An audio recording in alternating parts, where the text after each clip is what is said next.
welcome back to another video on my channel. The video that I'm going to be filming today is a video that I've wanted to film and I had planned on filming for, I want to say, a couple months. So because of that reason, I am really looking forward to sharing this topic with you guys today. So with that all being said, let's get right into today's video. The topic that we are going to be talking about today is the real life Men in Black. And no, I am not talking about the Disney movie with Will Smith. However, that movie is lightly based on the topic that I'm going to be addressing in today's video. So before we get into today's video, let me give you a little bit of a background on who exactly these Men in Black are. Although that is the question, nobody really knows. So these Men in Black usually appear after somebody has encountered a UFO or an alien or things along those lines, and they're usually seen wearing black suits. They are usually seen in pairs of two. However, they are sometimes seen singularly with just one man in black, and they are also seen sometimes in groups of three. These men basically appear after people have UFO encounters or something along those lines, and they basically show up threatening and really aggressively telling whoever had witnessed this UFO to kind of keep it quiet and not to talk about it. It is completely unknown who these men are or who they work for or what they are. Some people have speculated that they believe that these men are some kind of undercover government agents, whereas other people believe that the Men in Black are aliens themselves. Again, these Men in Black are usually seen in black suits, sometimes wearing black fedoras that go along with their suits, but not always. They are usually seen in pairs of two, but again, they have also been seen just one single person, as well as traveling in groups of three.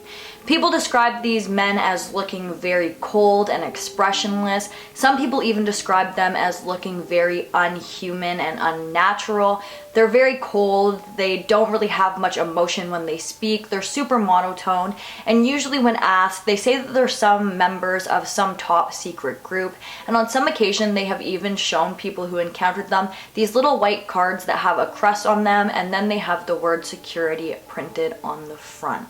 When spotted, these men also refer to each other by number rather than name, and again, they are often spotted or encountered after somebody sees a UFO or something to do with a UFO. And basically, they show up telling these people to kind of keep their mouths shut, not to tell anybody about what they had experienced or witnessed, and they do this in a very threatening way. So now that you guys know a little bit about what exactly the Men in Black are, today I'm going to be sharing with you some stories of people who have had actual encounters with the Men in Black.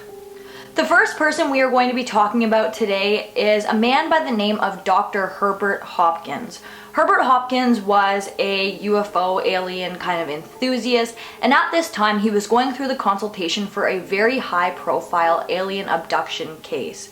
While he was working on this case, he received a phone call from an anonymous caller, and the person who on the other end of the line was visibly a man, and this man was claiming that he had an absolutely wild alien abduction story that he wanted to share with Hopkins.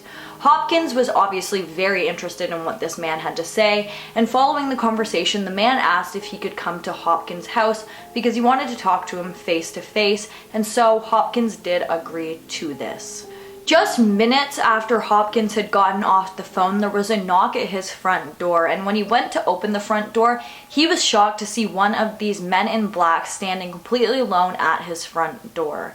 He said that this man seemed very expressionless, like they are usually described as being, and that his overall look was just very, very strange, and he described this man as wearing a typical black G-man suit. Again, they're usually seen in black suits.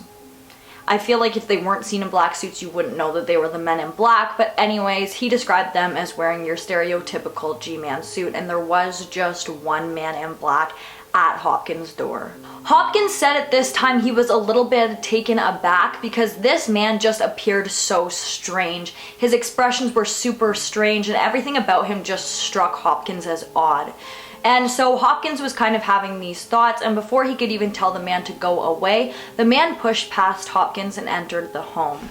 Immediately after he was within the home, he started to interrogate Hopkins about the case that Hopkins had been working on at that time and asking him all kinds of questions about the case.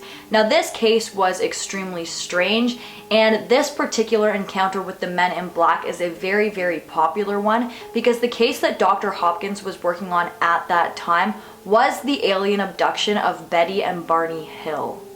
For those of you who may not be familiar with the Betty and Barney Hill case, after the abduction, Barney Hill started to have a lot of health issues, and a few years after the abduction, he then went on to sadly pass away due to a cerebral hemorrhaging.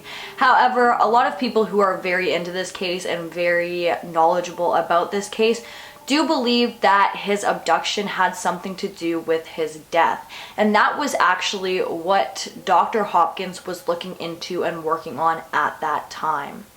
If you're into UFOs and aliens and things along those lines, then you already know that the Betty and Barney Hill abduction case would be something that would be very, very high profile in the government's eyes and the eyes of any UFO enthusiasts or anything like that, because it was one of the first real well-known and talked about alien abduction cases.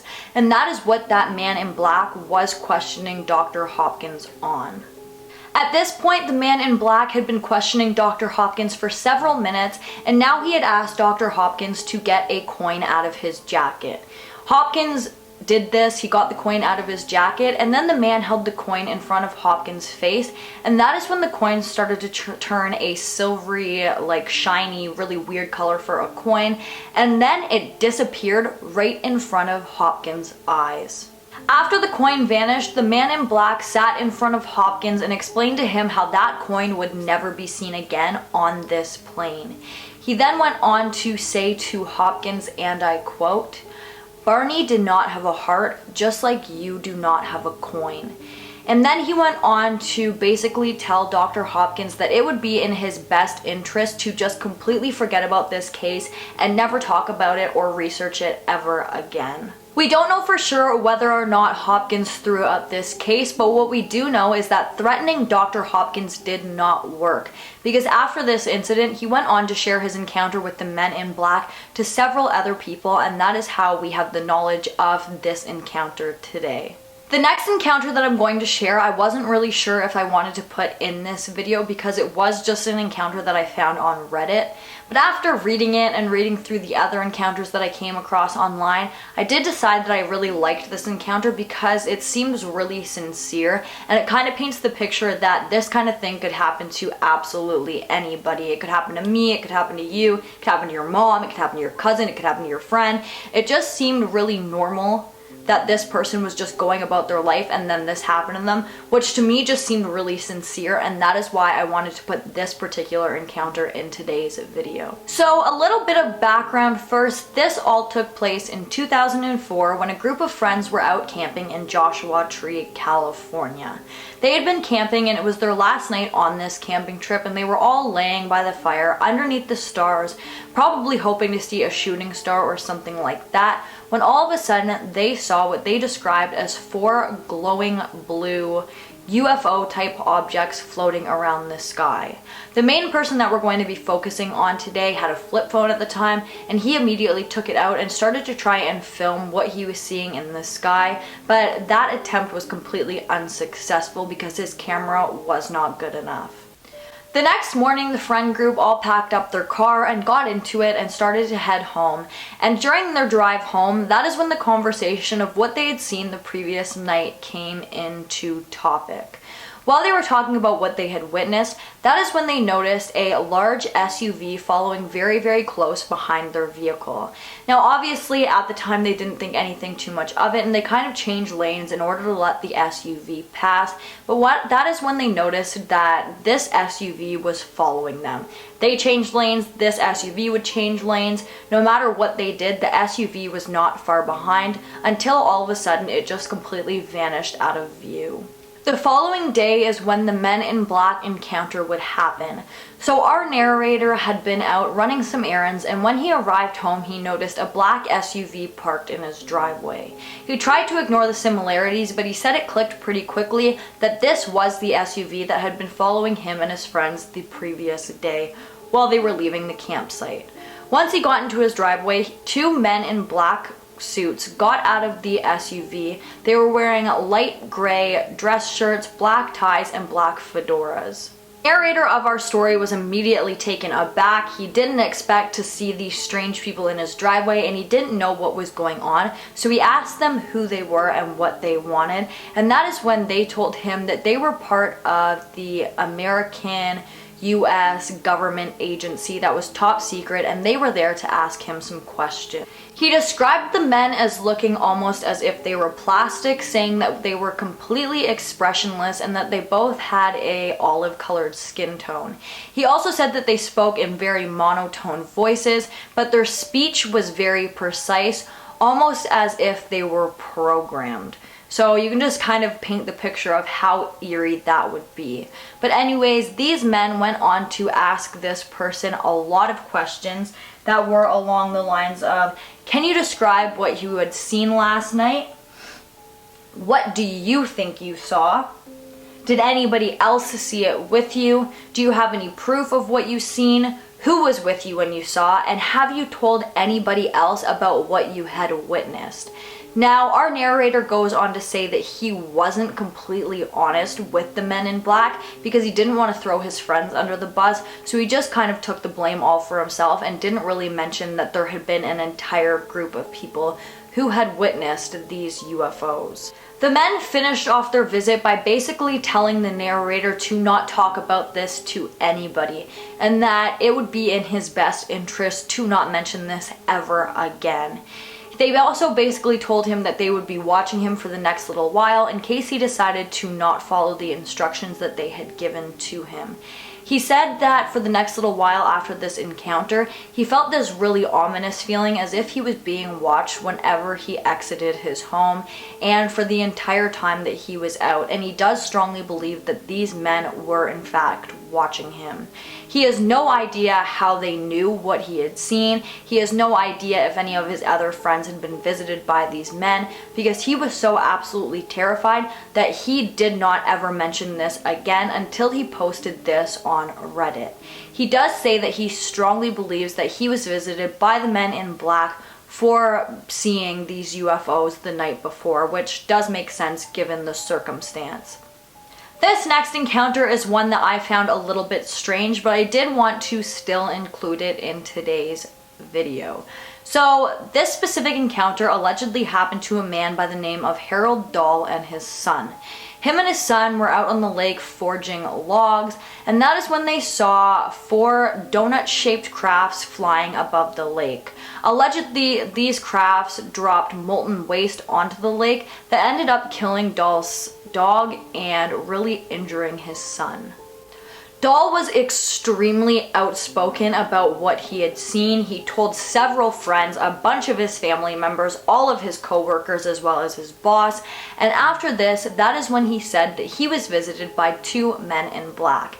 And he said that following the visit with the men in black, he was then visited by some U.S. Air Force agents. This first set of agents was allegedly there to gather information from Dahl, but again, because he was so outspoken about what had happened to him and his son and how his dog had passed away, he was visited by several other agencies, including the FBI. And during one of these interrogations, or whatever you want to call it, with the FBI, that is when he pretty much confessed that this was a complete hoax, he had exaggerated, and this didn't happen. But several years after he had made that confession, he had came out and said that he was just scared and that they had pretty much coaxed this false confession out of him, and that everything that he said before talking to the FBI agents was completely true. So take from that encounter what you will, but he didn't really go into too much detail about his alien sighting or his UFO sighting or the Men in Black encounter or anything like that. But I did see this case pop up a few times while trying to find cases to talk about in this video, so I thought I'd just stick it in here as one that might leave you a little bit skeptical. This next and last encounter that I'm going to share with you guys is one that I find to be just absolutely fascinating, and this encounter happened to a man by the name of Dr. Albert K. Bender. Albert was an absolutely brilliant man. He was a very, very, very talented writer, and he was really, really smart, like I already mentioned, but he was absolutely fascinated with UFOs, and over time his interest in UFOs started to quickly become an obsession. He was the founder of the Unidentified Flying Objects Bureau, and he was the publisher of a small paper called the Space Review. As you have probably guessed, Albert's #1 goal was to prove that UFOs actually existed, and his bureau was very, very successful. So when it unexpectedly shut down in 1953, everybody was really confused, and I'm going to tell you why that is today. In the year 1953, while researching UFOs and trying to find proof that they existed, Albert allegedly came across some very classified information that was solid proof that UFOs did actually exist. And he planned on sharing that information in the next series, I guess, of Space Review, and that would be coming out in October of that year. But as soon as Albert started to work towards publishing this information, that is when he started to have what he described as paranormal encounters with the men in black. Albert claimed that one night before he was able to publish this paper, he was visited by 3 men in black. These men pretty much questioned him, and to his knowledge, they were kind of confirming that what he had found out was in fact true. But these men really, really threatened Albert, and they scared him so much to the point that he completely shut down his bureau and canceled his paper. Later on in life, Albert would speak out about his encounter with the men in black, and he said that this encounter was absolutely horrifying and unlike anything he had ever experienced before. He said that he was so scared that something was going to happen to him. He was terrified for his life. And following the encounter with these men, he said that the following days he could not eat, he couldn't sleep, he had a very, very bad headache for several months following this encounter, and he just felt like their threat was so strong that he had to be worried about his safety. Several years after this encounter, Albert would go on to publish a book called Flying Saucers and 3 Men in Black. However, unlike his previous books that he had written that were described as being absolutely brilliant, this one was not, and many people who read his previous books and then read this book said that these books almost appeared as if they were written by a completely different person. And that's kind of strange because people who personally knew Albert said that after this encounter with the men in black, he was a completely changed person. He was always paranoid, he was living in a constant state of fear, he was always on edge, and he just was not the person that he was before this had happened. And again, he lived his life in a complete state of fear following this incident until March 29th, 2016, when he passed away due to natural causes. That is the last encounter that I have to share with you guys today, but as you can see, these men in black encounters are just absolutely horrifying, especially in the last one. And in many of these encounters, the people who encounter these men in black don't go into such deep detail as to why these men scared and threatened them so much and how they did so, which kind of just leaves you with more questions. But I would really like to know what you guys think of the men in black. Do you think that they're government agents? Do you think that they're aliens? Do you think that they work for some other agency? Do you think they're real? Do you think they're not real? I would love to know what you guys think about all of this in the comments down below. But guys, that is all that I have for you in today's video. If you like this video, please give it a big thumbs up. Don't forget to comment down below what you'd like to see in my future videos, and don't forget to subscribe and turn on that notification bell so that you don't miss any future videos from me. Thank you so much for watching, and I'll see you in the next one. Bye guys!